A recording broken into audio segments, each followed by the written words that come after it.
Hi everyone, welcome to our channel. So ముందుగా మన ఛానల్ని ఎవరైనా సబ్స్క్రైబ్ చేసుకోకపోతే వెంటనే సబ్స్క్రైబ్ చేయండి. లోకల్ నాన్ లోకల్ ఫీలింగ్తో సతమతమవుతున్న తెలుగుదేశం పార్టీ అభ్యర్థి అయినటువంటి నారా లోకేష్ గారు. సో లోకల్ నాన్ లోకల్, అసలు ఈ లోకల్ నాన్ లోకల్ ఫీలింగ్ని వైఎస్ఆర్సీపీ ఇంత గట్టిగా మంగళగిరిలో ఎందుకు పలుకుతుంది? సో లోకల్ అయినటువంటి వైఎస్ఆర్సీపీ అభ్యర్థిగా మురుగు లావణ్య గారిని అక్కడ పోటీ చేస్తున్నారు. సో అదేవిధంగా టీడీపీ తరపున నుంచి మంగళగిరిలో నారా లోకేష్ గారు పోటీ చేస్తున్నారు. సో ఈ లోకల్ నాన్ లోకల్ ఫీలింగ్లో గెలిచేది ఎవరు? సో ఈ విషయానికి వస్తే ఇక్కడ 2019లో నారా లోకేష్ గారు ఆళ్ళ రామకృష్ణారెడ్డి గారిపై పోటీ చేసి ఓడిపోవడం జరిగింది. తర్వాత 2019 నుంచి నేటి 2024 వరకు కూడా ఆ నియోజకవర్గాల్లో తిరుగుతూ వారి సమస్యలు తెలుసుకుంటూ ఉన్నారు. కాకపోతే ఇక్కడ ఆళ్ళ రామకృష్ణారెడ్డి గారు వైఎస్ఆర్సీపీ మీద వ్యతిరేకతో అక్కడ రాజీనామా చేసి తర్వాత కాంగ్రెస్లో చేరి మరీ కాంగ్రెస్లో కూడా రాజీనామా చేసి తిరిగి మళ్ళీ వైఎస్ఆర్సీపీ గూటికి చేరడం జరిగింది. సో అక్కడున్న తరుణంలో ఆళ్ళ రామకృష్ణారెడ్డి గారు రాజీనామా చేసిన తర్వాత గంజి చిరంజీవి గారికి ఇక్కడ టికెట్ కేటాయించడం, తర్వాత ఆళ్ళ రామకృష్ణారెడ్డి గారు తిరిగి వైఎస్ఆర్సీపీలో వచ్చినాక మురుగుడు లావణ్య గారికి టికెట్ కేటాయించడం.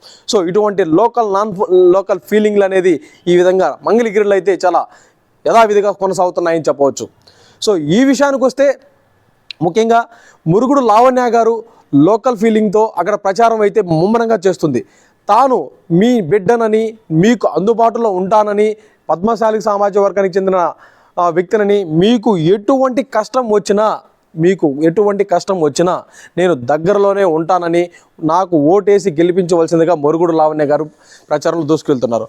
అదేవిధంగా నారా లోకేష్ గారు కూడా మీకు ఎప్పుడూ నేను మంగళగిరిలోనే అందుబాటులో ఉంటానని, మీకు ఎటువంటి కష్టం వచ్చినా నేను తీరుస్తానని ఆయన కూడా హామీ ఇవ్వడం జరిగింది. కాకపోతే మంగళగిరి ప్రజలు ఎవరి వైపు మొగ్గు చూపుతున్నారన్నదే ఈరోజు మన వీడియో. మొత్తానికి చూస్తే చాలామంది TV9లు కానీ అదేవిధంగా ప్రజానాడులు తెలుసుకున్నటువంటి చాలా యూట్యూబ్ ఛానల్స్ కానీ మొత్తానికి చాలా వరకు సెర్చ్ చేస్తే కూడా అక్కడ ఉన్న ప్రజానాడిని మనం తెలుసుకుంటే మురుగుడు లావణ్య మా లోకల్ అమ్మ మాకు అందుబాటులో ఉంటుంది అనే ఒక ఇది వైఎస్ఆర్సీపీ చేసిందంటే ప్రజలు అంటే మైండ్లో ఇచ్చుకునేస్తున్నారు. సో మొత్తానికి చూస్తే ఈ లోకల్ నాన్ లోకల్ ఫీలింగ్ అనేది మళ్ళీ 2024లో నారా లోకేష్ గారిని చాలా వరకు ఇబ్బంది పెట్టే అవకాశంగా ఉందని ఖచ్చితంగా చెప్పవచ్చు. సో నారా లోకేష్ గారు 2019లో ఓటమి తర్వాత 2024లో తిరిగి మళ్ళీ మంగళగిరిలోని పోటీ చేసి అక్కడి నుంచే విజయం సాధించాలని ప్రయత్నిస్తున్నారు. సో మొత్తంగా చూస్తే ఈ లోకల్ నాన్ లోకల్ ఫీలింగ్ కేవలం మంగళగిరిలోనే కాకుండా కుప్పంలో కూడా చెలరేగింది. కుప్పంలో ఎప్పుడు కూడా భరత్ గారు అవైలబిలిటీలో ఉంటారు. సో అదేవిధంగా చంద్రబాబు నాయుడు గారు ఎప్పుడు చూసినా హైదరాబాద్లోనూ అదేవిధంగా విజయవాడలోనూ ఉంటారంటున్నారు. కుప్పంలో చాలామంది ప్రజానాటి మనం గమనిస్తే భరత్ గారు వారి యొక్క సొంత గ్రామంలో ఉంటారు, ఇదే కుప్పం నియోజకవర్గంలో. సో చంద్రబాబు నాయుడు గారు ఇన్ని సంవత్సరాల ప్రజాపాలనలో మాకు ఏం అభివృద్ధి చేశారు, సో చాలా వరకు కొన్ని గ్రామాలకు భరత్ గారు వచ్చిన తర్వాత వైఎస్ఆర్సీపీ ప్రభుత్వం వచ్చిన తర్వాతే మాకు రోడ్లు వేశారని ఇటువంటి నినాదాలు కూడా చాలా వరకు కుప్పంలో తెలియజేస్తుంది. సో మొత్తానికి చూస్తే వైఎస్ఆర్సీపీ లోకల్ నాన్ లోకల్ ఫీలింగ్ని చాలా గట్టిగా ప్రజల్లోకి తీసుకెళ్ళిందని చెప్పవచ్చు.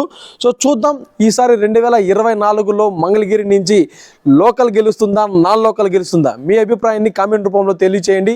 ఇటువంటి అప్డేట్స్ కోసం మన ఛానల్ని సబ్స్క్రైబ్ చేసుకోండి. Thank you so much.